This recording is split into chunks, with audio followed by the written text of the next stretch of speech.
Hello, everybody. Welcome back to the Scenic Route Astrology. My name is Makayla Davis. I'm an evolutionary and predictive astrologer, and today we're talking about the Pisces new moon, March 10th, 2024.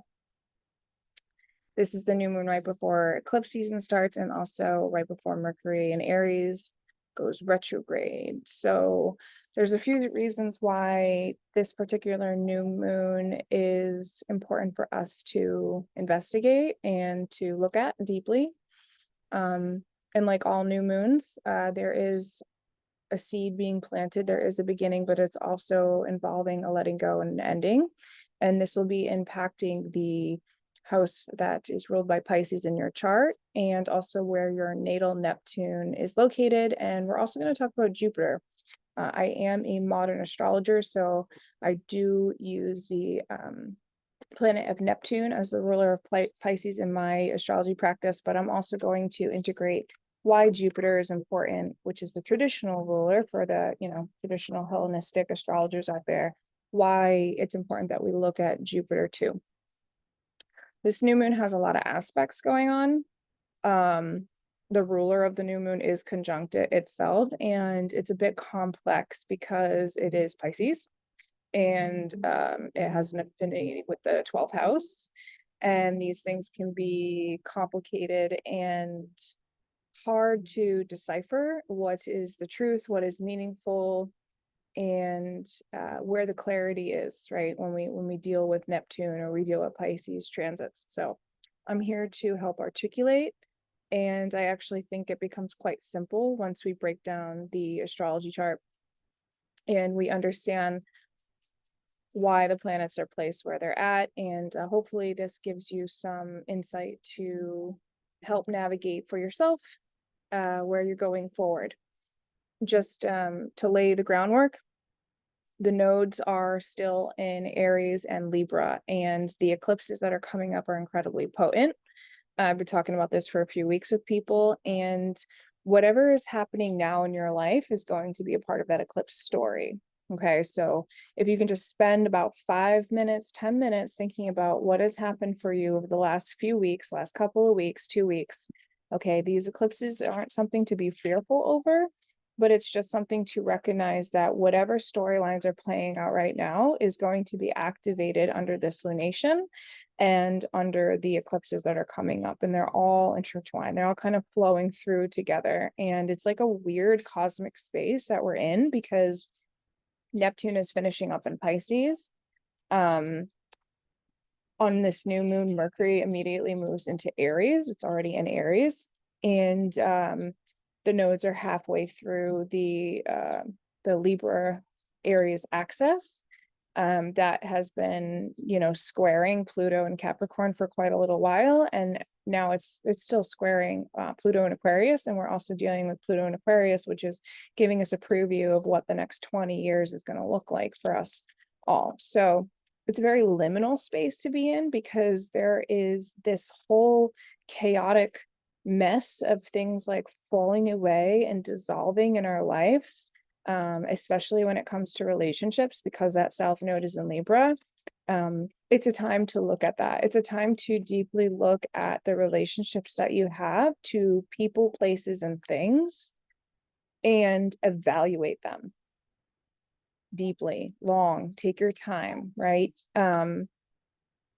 There is dissolving that is necessary, and I have personally dealt with grief myself for a few years and became very intimately aware of the process of grief and what that can look like. And I'm watching people around me also dealing with that too in different ways. And some people have been dealing with the grief of certain situations, for a year now or for 2 years now. And some are kind of more fresh and new to this.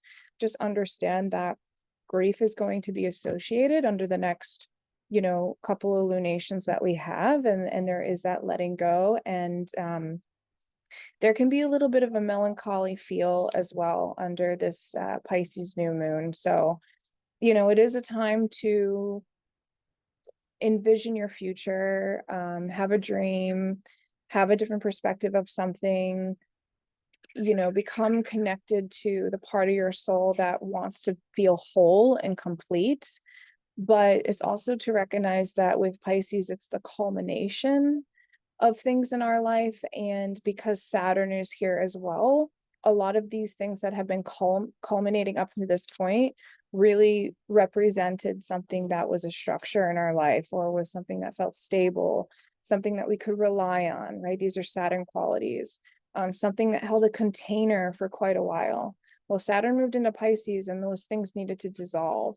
And so whatever storyline that you're experiencing individually right now, whatever is dissolving in your life, for me, this has to do, with things with my work and nature, and personally for me, because this is happening in my sixth house, and people that I have worked with, relationships through work that I have had for a while. And I know that these things are coming to an end. It's not going to be so abrupt and in your face. We still have Saturn in Pisces for about 2 years left. So give or take like a year and a half to 2 years left until it moves into Aries. And then that's when you're really going to want to focus on like the new journey. Okay. So just understand that like Saturn in Pisces and grief are going hand in hand, where they're both taking a bit of time to erode, decay, dissolve. But this energy is never just destroyed or dissolved and not reborn, okay? Because that's just not how energy works. And a lot of us understand that from our spiritual coaches and our spiritual teachings, that it is just recreated again. This becomes a cyclical part of life. And we're not going to see Saturn in Pisces again after we're done with it for another 30 years. So you understand, like, this is a major journey for many of us, right? Where these foundations and these things that we relied on for a long time have run its course. And in order for evolution to proceed, in order for us to proceed as individuals and actually have better quality of life, because this isn't a punishment. Like, Saturn does not want to punish you. Saturn wants you to build a better future. Saturn wants you to have more. Saturn wants you to feel more safety and security in your life. And sometimes these foundations tear apart, right? They crumble, just like a house might need work after being built after 30 years. Well, it's not going to be as fresh as it was when it was just constructed, okay? It's going to need reworking again and so forth, right? New windows, right? New paint and so forth. And so essentially you can just look at like your life as a house, as a foundation, and it's getting a facelift, it's getting an upgrade. But you're going to have to let some things go. You're going to have to clear some energy out in order for that to happen.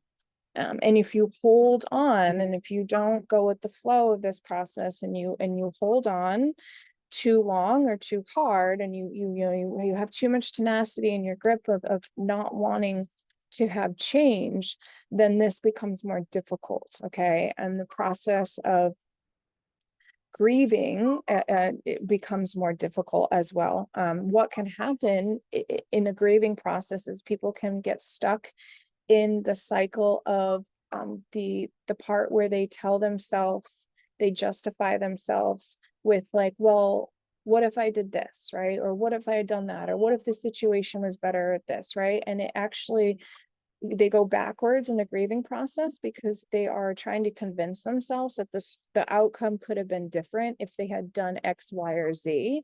And that prevents the human from getting to the part of acceptance, which is the final stage and when we're grieving. And so that's what we all need to get to as individuals, like while we're going through these transits, is the state of acceptance, right? The state of accepting that things are falling away. It makes the whole process a lot easier. And so I'm going to break down the chart with you. I'm going to try to help everybody see what I'm talking about and where this is coming from, where this is landing for you. So let me just go ahead and share the screen, because we've got a lot to uncover with these transits. And I did pull up a bunch of asteroids that I thought were important. So if you're not used to using the asteroids, please bear with me. I know that the map looks a little chaotic, but I use a lot of asteroids in my practice. And so hopefully I can teach you something along the way if you're new to them. Also, I am recording from the island of Koh Phanong in Thailand, where I'm vacationing for a few weeks here with my boyfriend who has a villa here and so forth. And so you're going to hear the nature sounds, but personally me, I really love it. So hopefully it's not too distracting and you enjoy it. This bird also wants to have his say in the new moon.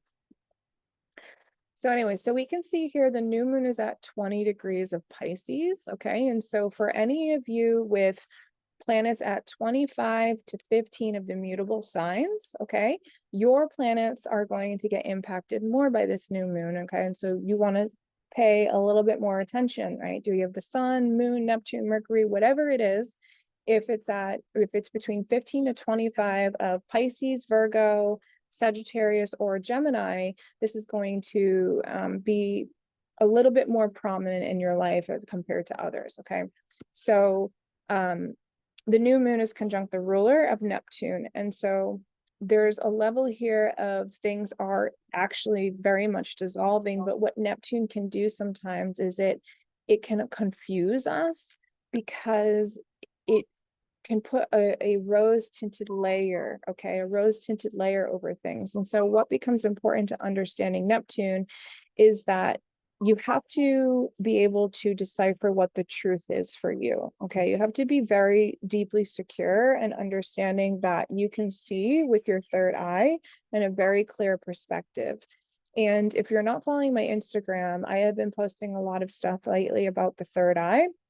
And I'm also going to be posting like a 20-minute teaching that I did, a light teaching on what it means to spiritually evolve the third eye. And so like, just to give us a little bit of a rundown, because I think it is important to understand for this video, please go watch the 20-minute spiritual teaching that I put on the third eye. But for this specifically, a lot of people think that your third eye is just about following your intuition. And yes, that is to be true. It's definitely connected to your intuition, but it's also connected to the mind, and the mind needs to be thinking from a very clear and logical approach. And the only way that the mind is going to be properly working and activating is if the individual has worked enough on their lower first three chakras, the root, the sacral, and the solar plexus. This is the absolute foundation of opening up your third eye and the crown chakra. And a lot of people who don't understand that become spiritually top heavy, where they believe that their intuition tells them that everything happens for a reason. But the reality is that you create your reality. So when things fall apart in your life, you have orchestrated a part of that falling apart the way that it is. Also, the way that it is also is because of your choices, because of your beliefs, and because what you vibrate as an individual. So this is why a lot of people, I think, will get very confused under this lunation, especially when it is involving manifesting or having a new idea or coming into a new project or choosing a new direction, because new directions are being presented to you at the time. But if you are not grounded spiritually, it's going to be very hard to navigate over the next couple of years what direction it is that you need to go into. So in order to be able to do that, it's very important and imperative that you work on the first three chakras. It's the root, the sacral, and the solar plexus. That tells you the root, do I feel safe and secure? And do I feel sane no matter where I am in the world, no matter what situation, no matter where I go? My sacral, am I vibrating at a good place where I am attracting the right people, relationships, money, wealth, and abundance that supports me to continue to feel my safety, sanity, and security? And then built on that becomes the solar plexus, because if you feel safe and secure with who you are, if you know that you are attracting the right situations and relationships, then you can go to the solar plexus where you make decisions. And you can say yes or no to people, places, and situations that is right for you.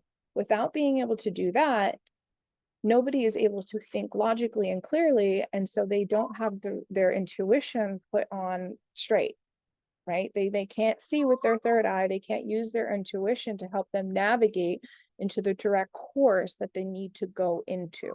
And this becomes very important to understand with this new moon conjunct Neptune. There will be a lot of lost souls. There will be a lot of misguided people, but then there's also going to be a lot of spiritually upgraded and heightened people who are using the right resources, who are doing the work and doing the right tools. Right. And so this is going to bring me into the fact that this new moon conjunct Neptune is also forming a square to Vesta in Gemini. So the asteroid Vesta in the chart and by transit and by natal shows what we're devoted to. Okay, it's devotional type of energy, and it's a very serious devotion. Okay, if you can think of something that like is so meaningful to you that it's almost ritualistic, okay, this is where Vesta shows up in the chart. And so we have, Vesta here in Gemini. This new moon, this square to Vesta is saying, okay, like there is going to be a necessary pressure that you're going to feel, that you need to devote yourself to something. And because it's in Gemini, it's important that we stay open and flexible and curious to what those things might be. Okay. Again, anything with a new moon is always a seed planted. It's in the dark. So it's okay if you don't exactly know. It's okay if you don't exactly know where that path is going. As long as you have a vision of what it would look like for you to feel more whole in your life, the rest of the energy is going to fall into place. The more clarity you're going to receive. Okay, the pathways will begin to open up. It's just imperative that we have a vision of, okay, I would feel more whole if this was in my life, this was in my place. You can actually relax and let the rest of the energy fall into place for you. Okay, you just need to be really deeply rooted and grounded in who you are spiritually, so that you can trust that your intuition is going to guide you there no matter what. And you can trust that your intuition, your third eye, is going to guide you there because you know you're making the right choices for yourself from the solar plexus and below. Okay, hopefully that makes sense. So this new moon is forming that square to Vesta, saying we need to become devotional to something, we need to be serious about something, but we also need to remain experimental and lighthearted, and a bit curious with what those choices and pathways are going to open up for us. Okay. And if we look at the new moon again, we go back here, it's also widely conjunct just at 10 degrees. I would totally sweep this into this new moon conjunction, Mercury and Aries. Okay. And Mercury is also talking to that Vesta because Vesta's in Gemini. Okay. Gemini and Mercury have that relationship together. So Mercury and Aries is heady. All right. It's headstrong, it's adventurous, and it's very impulsive and instinctual. Okay. And so the messages and the downloads and the conversations and the thoughts that you can start to receive under Mercury and Aries might feel a little bit more impulsive, might feel more inspiring, right? Uplifting, intuitive, and in its own sense, right? You don't always know where the impulsiveness comes from or the spontaneity comes from Aries. It actually just comes from a desire that's forming from the backdrop of Pisces. Okay, it's forming from the backdrop of the soul wanting to feel whole and wanting to rebirth itself and go into a new direction to chase after something and desire and so forth. And so there's just reemergence that comes through with Mercury and Aries. And so one or two things can happen. Okay, and this is because there's what's called an ear forming in this astrology chart where the new moon is sitting right in between a semi-square to Eris, the god of discord, and another semi-square to Mars in Aquarius. Okay, and so what's going to happen, I think, for most people is you'll get these whispers coming in. Okay, you'll get these whispers coming in, and transits usually come from outside external people, places, and things. You can think of transits as projections, right? They're coming from other sources in order to help your natal chart and you as an individual evolve.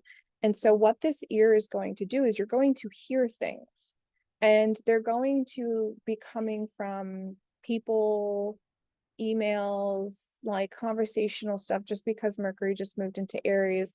And some of these messages might be triggering, right? They might come from jealousy. They might come from somebody not agreeing with you, right? Because Eris is here. And then Mars is on the other side. And so, you know, your instinct to react might be activated, right?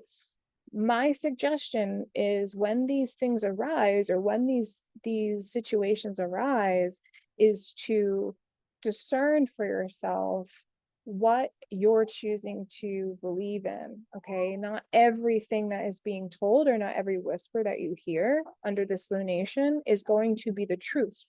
And again, that's because of the third eye stuff we just talked about with Neptune. There's a lot of confused people out there. There's a lot of spiritually enlightened people out there. The most important thing you can do under this lunation and leading up into eclipse season is know where you stand, and be able to discern for yourself where you are, and be able to know that you can perceive what the truth is for you, not based on what somebody else has to say, not based on what somebody else did, right? Your perspective, your what you see. Okay.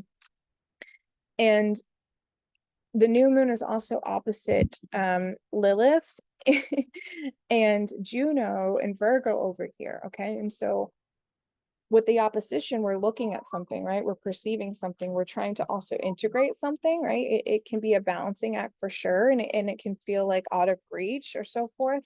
But it's almost like there's an enlightenment with this new moon energy where, you know, you're really having to discern who and what it is you're choosing to partner with, because that's really what we do with Juno, is we choose who and what we're partnering with to go forward in life.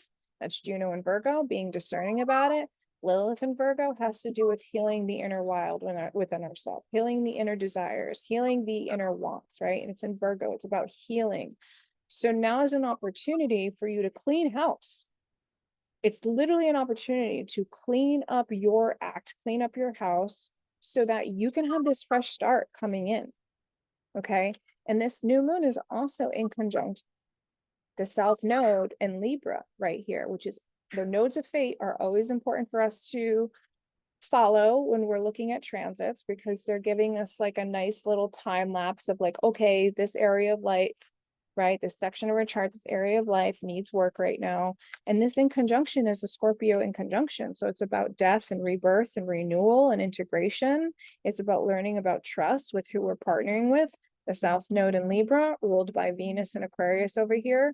You need to be objective about your relationships, about your money, about your partnerships, okay?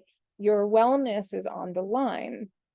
Your wellness is on the line here. So you need to be objective. You need to be able to decipher what is important for you, okay? You need to take things seriously under this. And you need to understand that being discerning is going to be one of your best bets under this lunation. Okay, because you're not going to see everything right up front, but you need to make sure that you're listening, because this ear in the sky is forming. So you need to make sure that you're listening and perceiving, but you don't have to take everything for the truth, right? At the end of the day, it's your call. At the end of the day, you know what's best. And it's important that we learn as individuals to, we can use the astrology as a map, and it's a great tool. But the best tool, and the only tool that really matters, in my opinion, is your own inner intuition, and learning to trust your gut, and learning to connect to your chakras, and knowing when life is off balance, because your body is going to tell you. And there's a lot about using your body and being able to sit, because Pisces can be really quiet.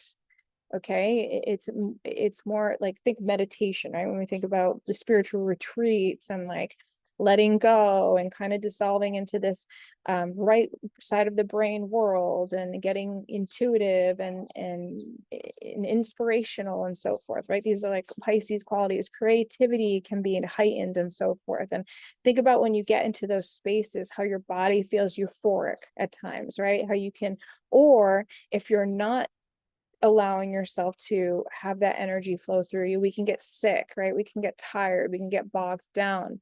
Listen to your body right now. Listen to what your body is telling you up until this point.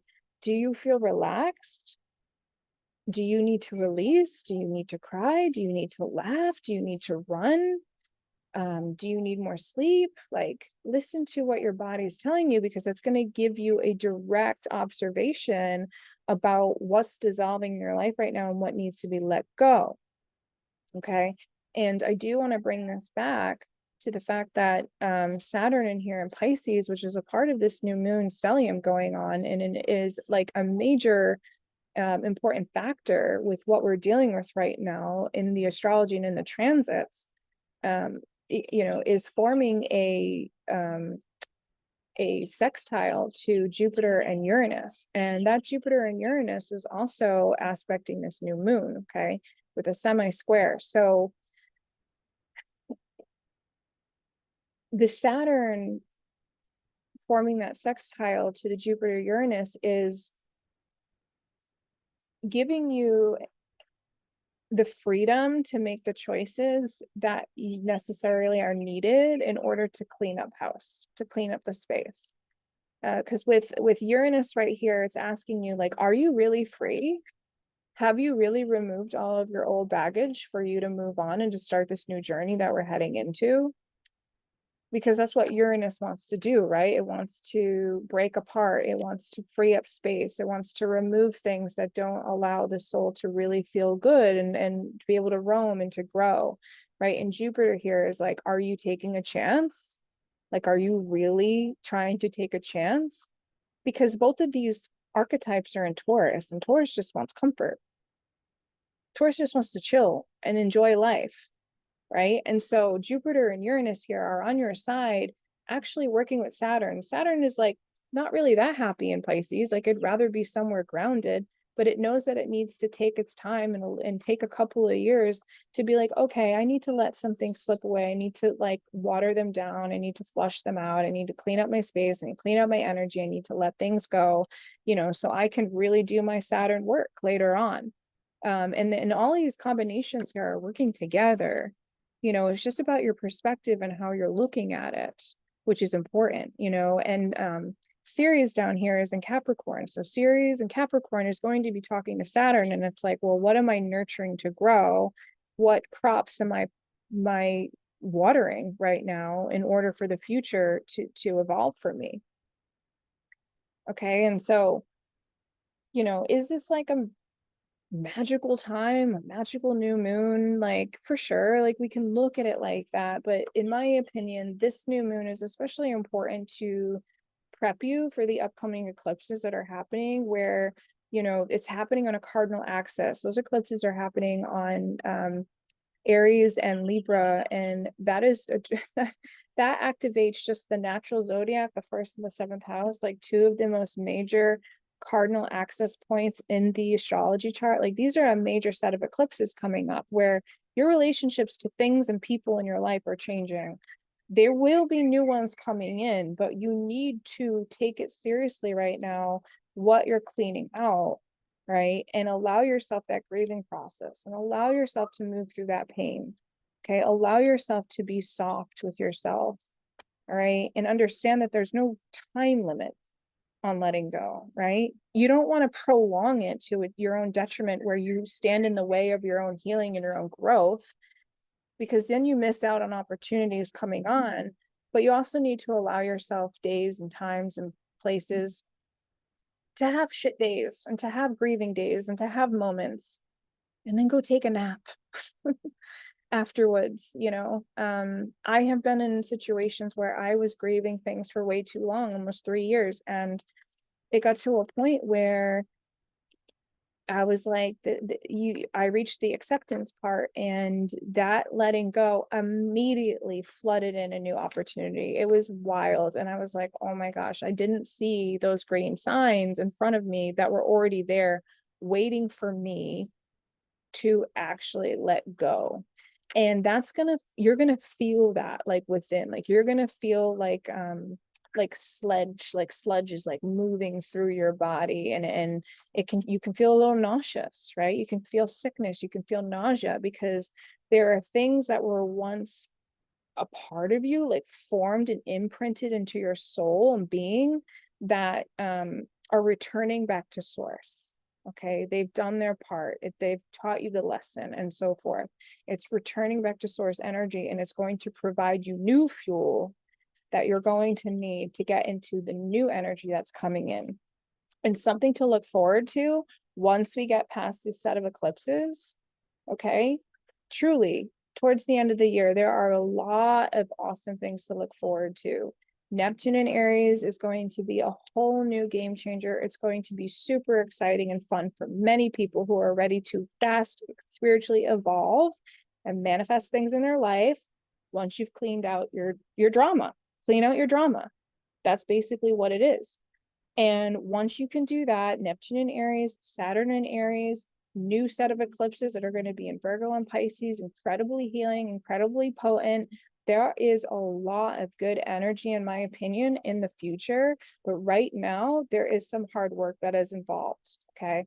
And you can make it easier on yourself when you get to that point of acceptance for where things are at and where they're going to go, which you might not realize what the whole entire picture is about. Okay. So let me just go through my notes and make sure that I had everything that I wanted to say. Yep, that's pretty much it. So